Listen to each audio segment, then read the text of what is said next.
Catherine Sauva, bonjour. Bonjour. Merci d'avoir accepté notre invitation.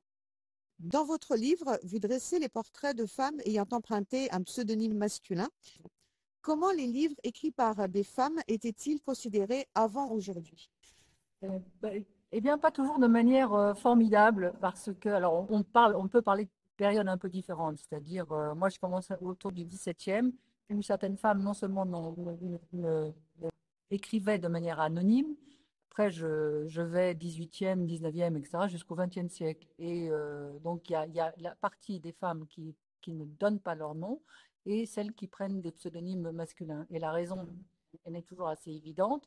Elle change un petit peu, évidemment, selon les siècles. Au début, au 17e, 18e, ça ne se fait pas. C'est-à-dire qu'on ne pense pas qu'une femme puisse publier sous son nom parce que on parle évidemment d'un milieu aristocratique et à ce moment-là, on se dit que les femmes ne peuvent pas gagner de l'argent en publiant quelque chose et qu'il vaut, en plus, il ne faut pas déroger à la loi de la modestie. Donc, il y a évidemment certaines exceptions. Un des exemples que je donne, c'est Madame de Lafayette. Madame de Lafayette n'a pas signé en fait son ouvrage, contrairement à ce qu'on croit aujourd'hui. C'est parce elle n'a pas souhaité le faire pour ces raisons-là. Certaines des femmes qui prennent des pseudonymes sont obligées de le faire parce que si elles ne le font pas, tout simplement, elles n'arrivent pas à être publiées. Si elles Manuscrits. proposent des manuscrits à des maisons d'édition, ce n'est pas retenu sur la foi de leur nom féminin. Le grand exemple que je donne dans le livre est celui des sœurs Brontë, qui n'ont pas publié sous leur nom de Charlotte, Anne et Émilie Brontë, mais qui en revanche ont choisi chacune, ça c'est leur coquetterie, d'avoir un prénom qui correspondait à l'initiale de leur propre prénom, et qui ont choisi un nom familial. En fait, les trois sœurs sont devenues trois frères. Et quand Charlotte Brontë envoie un certain nombre de lettres pour essayer de voir comment ça pourrait se passer auprès d'éditeurs, on lui dit que c'est pas sérieux. Enfin, les femmes, elles doivent s'occuper de travaux féminins et surtout ne pas trop réfléchir. Donc, c'est pour ça que certaines ont eu recours à ce subterfuge. Après, le problème qui se pose avec ça, c'est que soit elles ont été rapidement découvertes et ça a signé un petit peu la fin de leur succès, ou soit elles ont quasiment complètement disparu, puisque à force d'être dans le secret, finalement, on ne sait pas qui c'est à la fin. Jusqu'à quel point la situation a-t-elle évolué? Alors évidemment, ça a évolué, c'est le moins qu'on puisse dire. Heureusement, aujourd'hui, il y a pléthore de femmes qui signent sur leur nom, très fières de signer de leur nom, et c'est bien normal.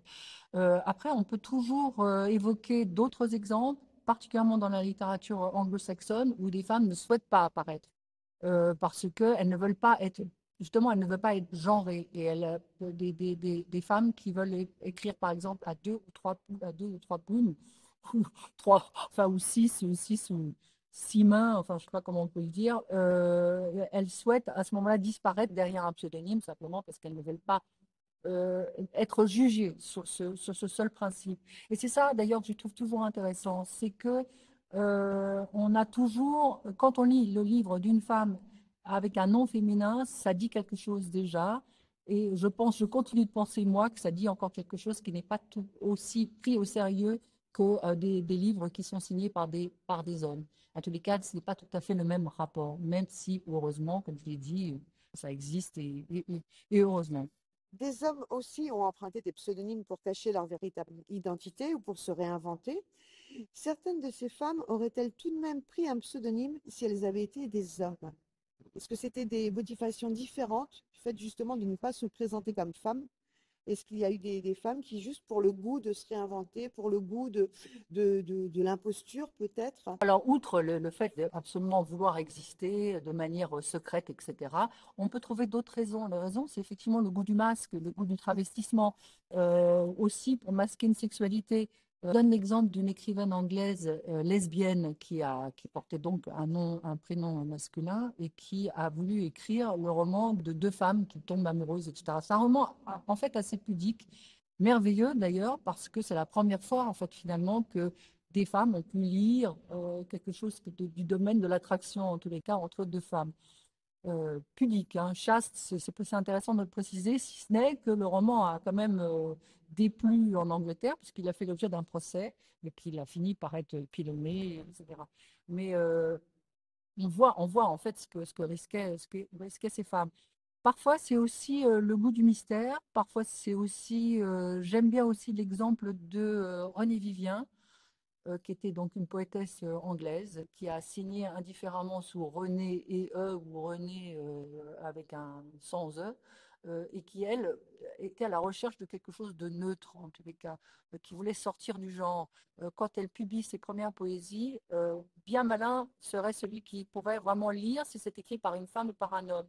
Et elle écrit en français, elle parlait un français absolument impeccable. Et on n'arrive pas à trouver exactement le genre dans ce qu'elle écrit. Et c'est ce qu'elle recherche. Et puis, il y a vraiment le goût du travestissement, voilà, sortir de sa peau, aller beaucoup plus loin, sortir de problématiques qui sont trop collées effectivement à des femmes de manière générale. Votre livre permet aussi de découvrir des figures assez méconnues. Laquelle vous a le plus marqué? Alors, c'est toujours difficile de choisir sur une quarantaine. J'ai toujours envie de parler des Sœurs Brontë parce que c'est un amour de jeunesse. J'ai tellement moi aimé Jeanne Eyre quand j'étais jeune adolescente. Mais j'ai découvert vraiment, moi, une autrice qui m'a beaucoup plu, qui est suédoise, qui n'est pas très connue du grand public, c'est le moins qu'on puisse dire. Son nom de femme, c'est Victoria Benedictsson. Elle a écrit sous le pseudonyme de Ernst Ahlgren. Alors, je ne sais pas tout à fait comment ça se prononce en suédois. Et alors, il y a un livre merveilleux qui s'appelle L'Argent, qui est un roman d'initiation.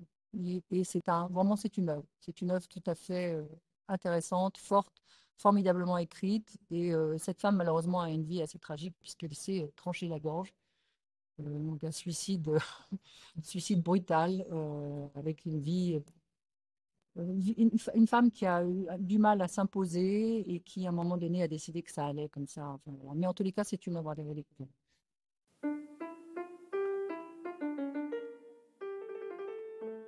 Quel est pour vous le comble de la misère? Le comble de la misère, pour moi, je crois que je suis obligée de dire de ne plus avoir de livres à disposition, de ne plus avoir le goût de lire, de ne plus avoir le goût de la littérature. Je trouve que c'est une denrée qui est tellement rare et qu'on a envie de la chérir. Et moi, la misère, c'est quand il y a, voilà, j'ai l'impression que c'est de moins en moins disponible. Donc, ça serait ça, la misère. La qualité que vous préférez chez un homme? Euh, la, J'allais dire la drôlerie, bon, c'est assez banal, mais non, évidemment, j'aime la culture et j'aime les échanges autour de la culture de manière générale. Donc, je cherche un, j'aime la- un homme cultivé, en fait. La qualité que vous préférez chez une femme? Exactement la même chose. Là, voilà, ce n'est pas genré chez moi et je crois que je suis toujours à la recherche de la même chose, c'est-à-dire la- quelques petits d'âme à un moment donné, comme ça qu'on arrive à partager avec des êtres qu'on aime. Quelle merveille. Merci beaucoup, Catherine Sauva. Merci, Karine.